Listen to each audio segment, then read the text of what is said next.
So, Iceland. I've been doing semi-professional landscape photography for over 30 years, and evidently I was one of the last photographers to get the memo that says you got to go to Iceland. So after 5 years of talking about it, we went. Welcome to Iceland. The local time is 5 minutes to 7. Please keep Yeah. the seatbelt button onto the seatbelt 5 sign minutes that till is 7 switched on. a.m. Take care when opening the overhead compartments as objects may have shifted during the flight. We hope you enjoyed the flight with us, and thank you for choosing Iceland Air. Have a pleasant day. We'd flown in from Raleigh, Durham. And so one of the great blessings of my life now is that I can get from my house to Iceland faster than I can get to Los Angeles. I think we're going to be doing this a lot. But we're weary and we just need something to show us the way. Time to get the car. So the first order of business was to get from the airport at Keflavik to Reykjavik, about a 45-minute drive. The plan was to sleep off some of the jet lag, so we got a hotel for the previous night that we used for the entire day, pretty much in Reykjavik. While there, we took our first pictures. The bathroom at the hotel, me in front of the Chinese embassy, and me at the Reykjavik Costco. So by late afternoon of the first day, we were headed down the Ring Road, which circles Iceland, to the fishing village of Vík. We were still pretty tired from the flight, so we didn't really stop along the way. My focus was photographing southeast Iceland. 2.5 hours of driving and we're in Vík, or Vik, if you want to call it that. A beautiful, quaint little fishing village on the south coast of Iceland. We visited the black sand beach, took a look around. It was really windy, and we were still very tired from the jet lag. So we checked into our hotel and went out and took a few photographs. Did I mention it was really windy? Our hotel, for some reason, had 3 beds in it. And Laura had her first Gull beer. Gull is Icelandic for gold. Another tank of gas and back on the road again.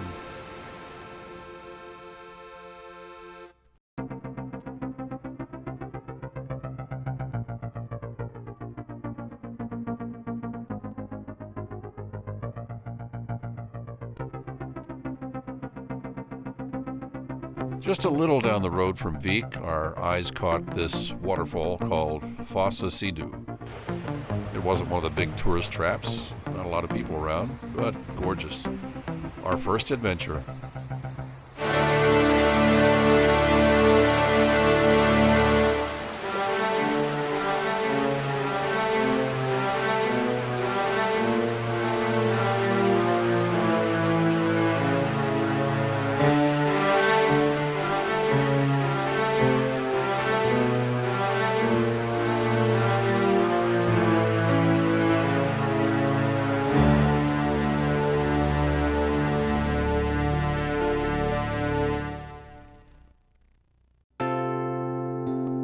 And just a few kilometers down Route 1, we saw a sign for Malagjafur Canyon.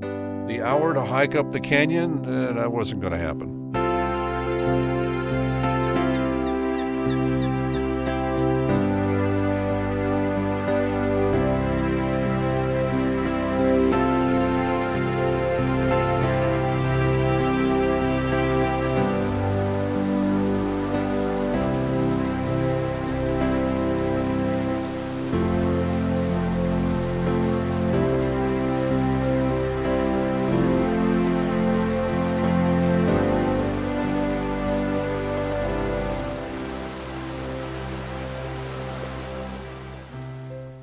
One of the big draws of coming to Iceland as a photographer was Jökulsárlón, the iceberg lagoon. We got there in the middle of the day, so the light was not very good. Just took the opportunity to do some touristy kind of things, look around, and reconnoiter for when I'd come back the next morning to shoot it at dawn. Or I like to call these marshmallows.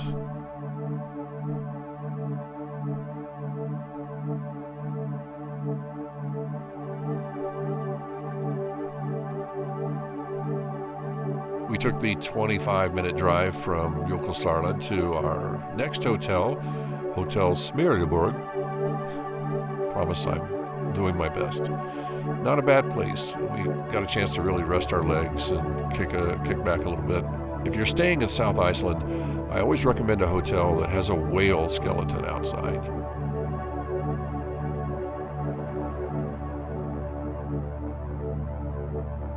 It was so nice to kick back and spend 2 days in one place.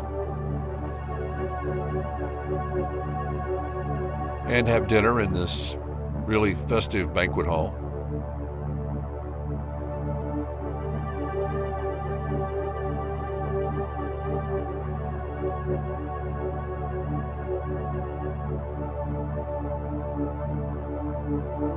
And I got to have my first Vatnajökull, which is the best national park, glacier, and beer in Iceland. I let Laura enjoy the hotel while I headed back to do my first real attempt to do some photography.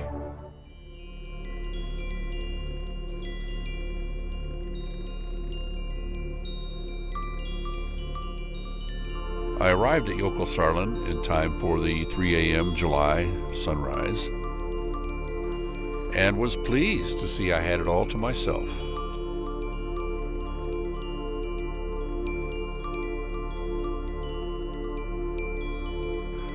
Well, I did have to share it with some barnacle geese.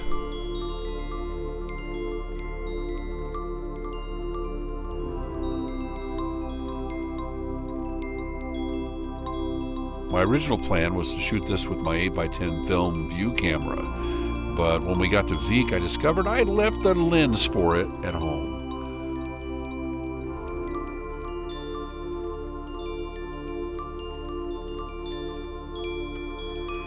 But my Nikon D850 is just about the best DSLR you can buy, and it served me well.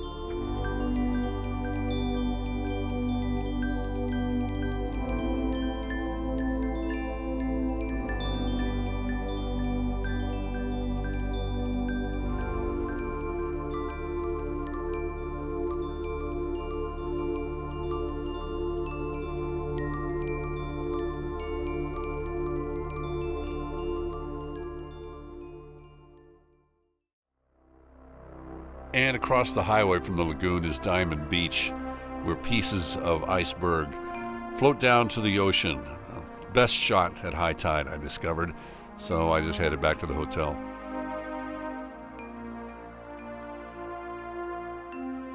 Finally, after a couple of days of rest, we felt somewhat normal and over the jet lag, and it was time to head to the next town, which was Hofen in southeast Iceland. Laura was fascinated with the fact that the ring road has these one-lane bridges everywhere.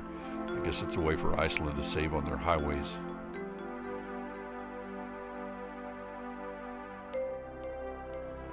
And a not uncommon sight is when horses take over an abandoned farmhouse like these guys.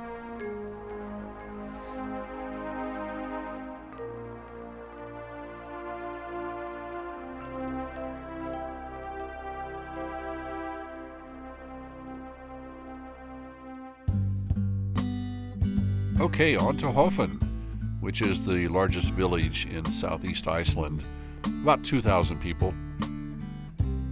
Hofen was the home for the production company of the independent film Godland, which I recommend. Beautiful little town.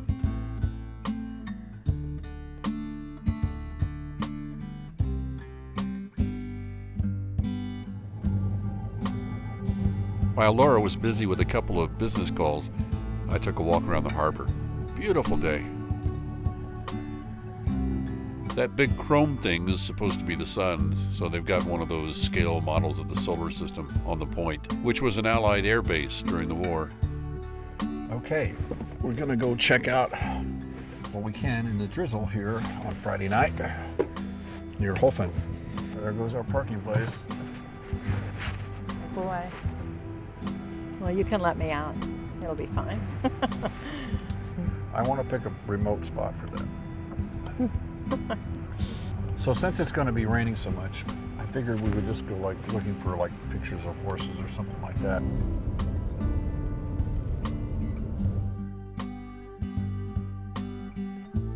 And horses we found. It's not hard to do in Iceland.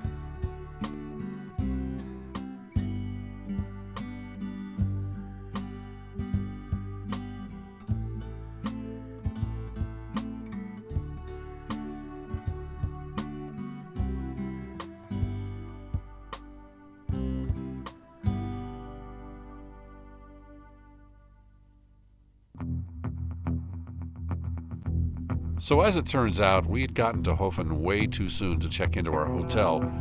So we just grabbed the map and found the closest place of interest, which looked like a waterfall, about an hour and a half from town.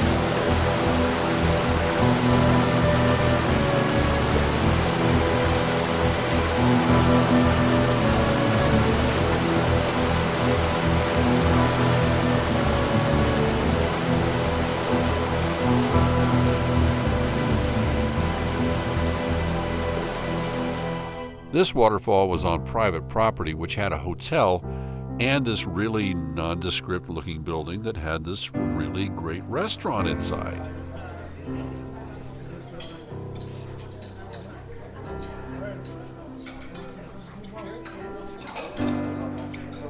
We'd been climbing around and exploring for hours, so it was really a sight for sore eyes.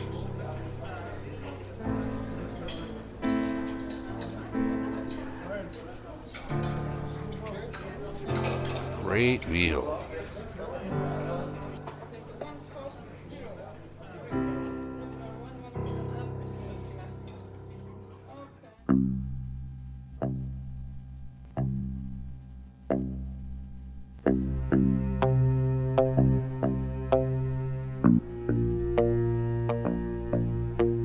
Now we're headed back to our hotel to check in. But first, we want to check out the eastern seaboard.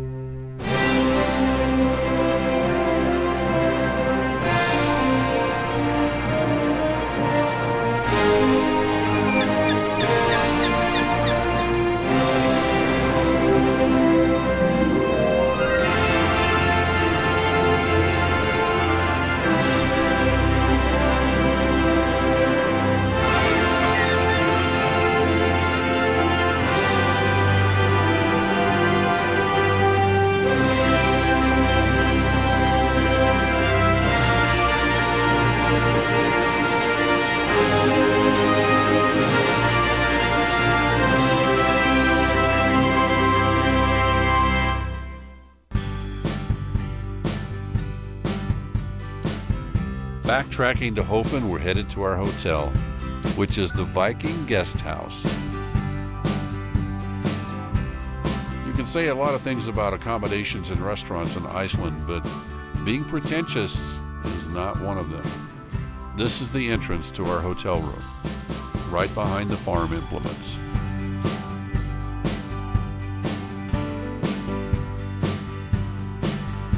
But boy, what a great room.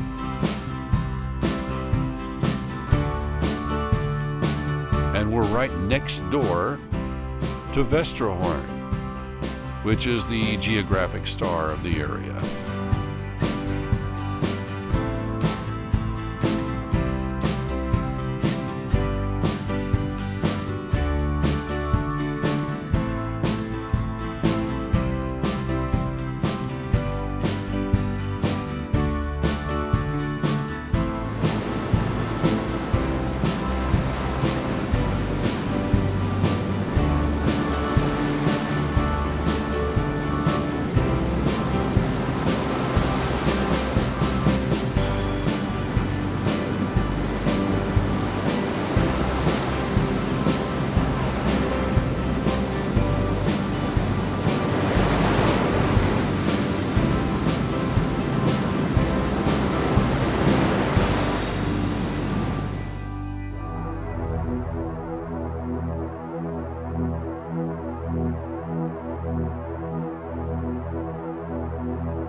Looking at the map, we discovered that we were close to a place where we could get close to a glacier. Hoffelsfjord, I think that's how you say it, was a great glacier lagoon with not a lot of people around.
After 4 days in the Hofen area, it was time to head up the east coast to our next destination, Iceland, which is a lake resort town.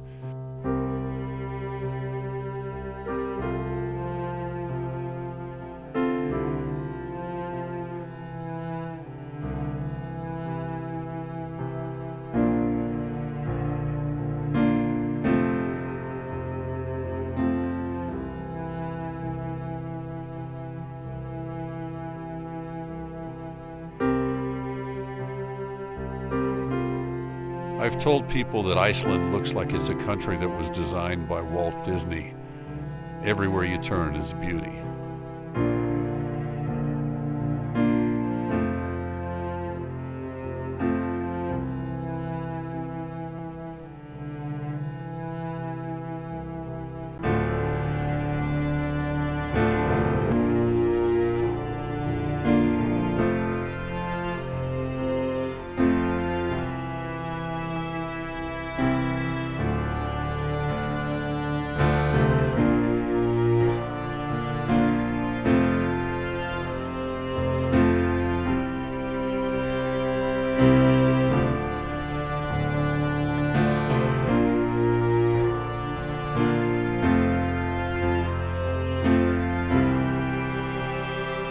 Finally figured out how to keep the beer cold.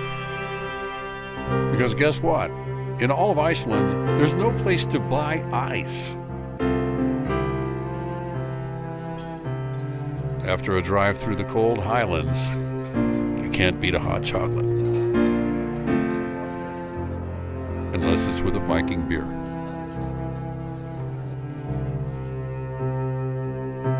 Getting up in Iceland, and we noticed that one of our tires was low. My day job is with Michelin tires, so I kind of pay attention to this stuff, and I was a little concerned. Now we're off to our big adventure of whale watching, courtesy of my Vatten car rental and towing service. But yeah, the tire was getting lower and lower and lower, and we were in the middle of nowhere. No buildings or anything within sight, until I spotted this sort of nondescript building, another nondescript building. But this time,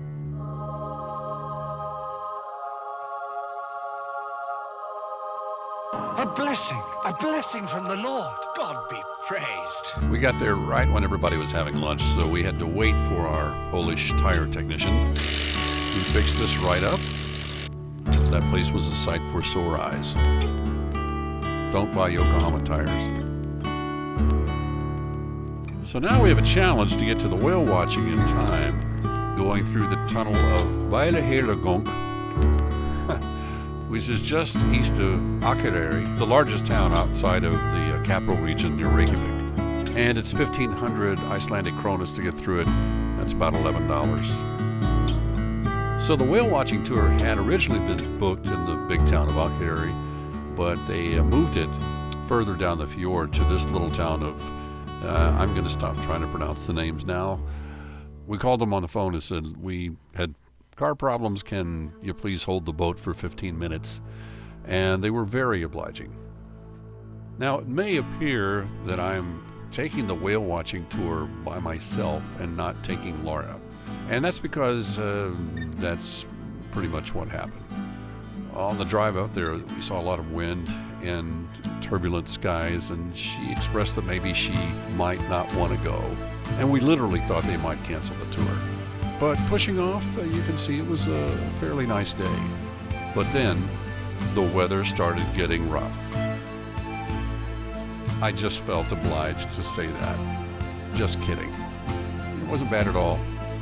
There were no whitecaps or anything like that. The boat pitched just enough to make it an adventure. Of course, the $80 per person for a 2-hour excursion question is, did you see any whales? We sure did. 2 beautiful humpback whales. And we got to hover around them for a solid hour. When I saw this huge vessel full of dozens and dozens of crowded whale watchers, it made me appreciate our little boat. It was just perfect.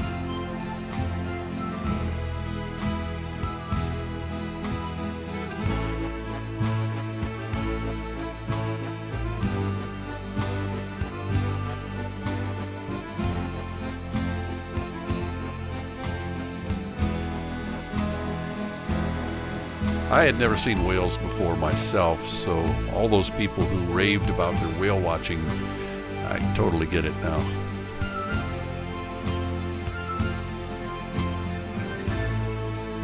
And no Icelandic adventure is complete without hot chocolate.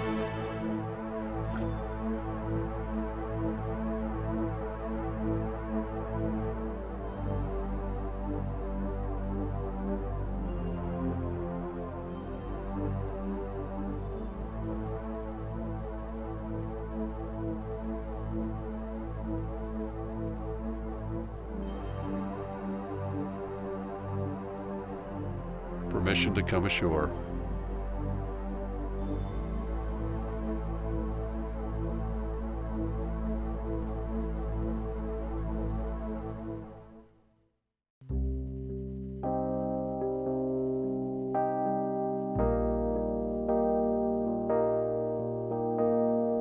We headed back to Akureyri to just wind down and enjoy our evening. It was nice to spend some time in a metropolitan area again. This was our hotel. A nice hickory burger and a Carlsberg hit the spot.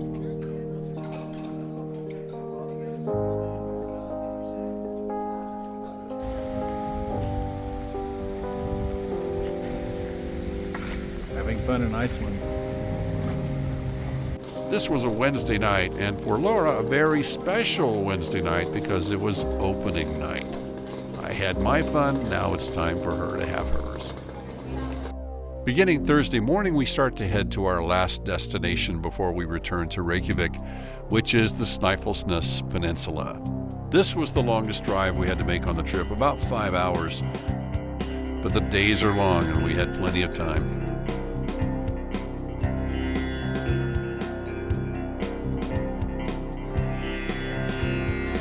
So here we are at the Hotel Kirkjufell.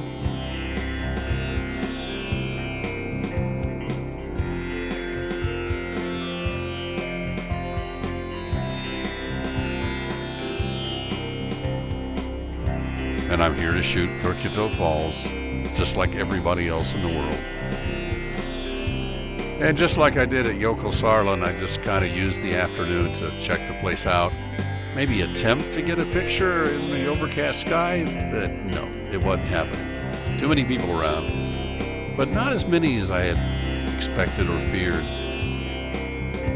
So coming back at 3 a.m. once again proved to be the charm. I had the place to myself. Got the shot.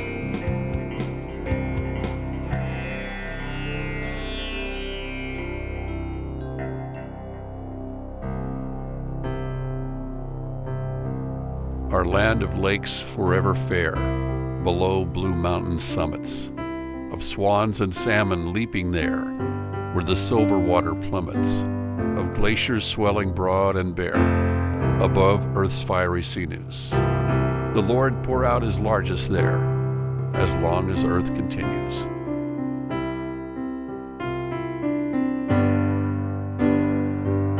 We had one last place on Snæfellsnes to check out before we headed back to Reykjavik, and that was the Black Church, Bodøkirke, and we encountered the worst wind we'd seen for the whole trip. Had to be at least 50 miles an hour. I lost my hat at one point. Just took a couple of quick shots and we were on our way.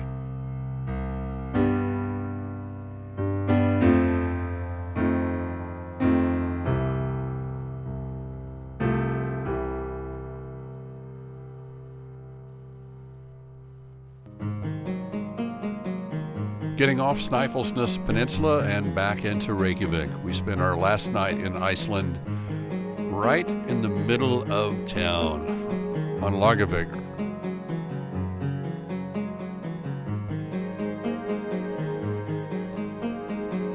Which is the trendy, touristy street to be on.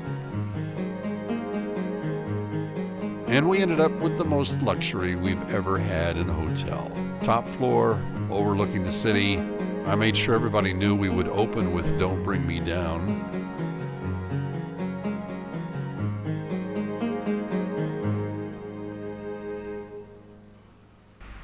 And when in Reykjavik, you gotta do the National Cathedral. Hallgrímskirkja. The design of the cathedral is based on the basaltic columns you see all over Iceland.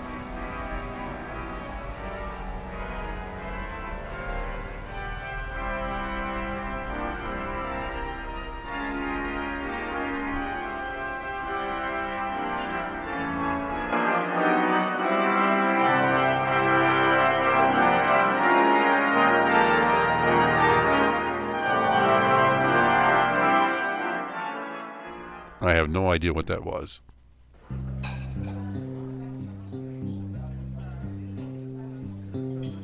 Keeping up with the level of decadence we had with our last hotel stay, we made sure to spoil ourselves with a nice steak dinner with wine. It was the last night. Laura had been to Europe quite a bit the last 10 years, but it was my first trip out of the States in almost 30 years. But we are definitely going back to Iceland.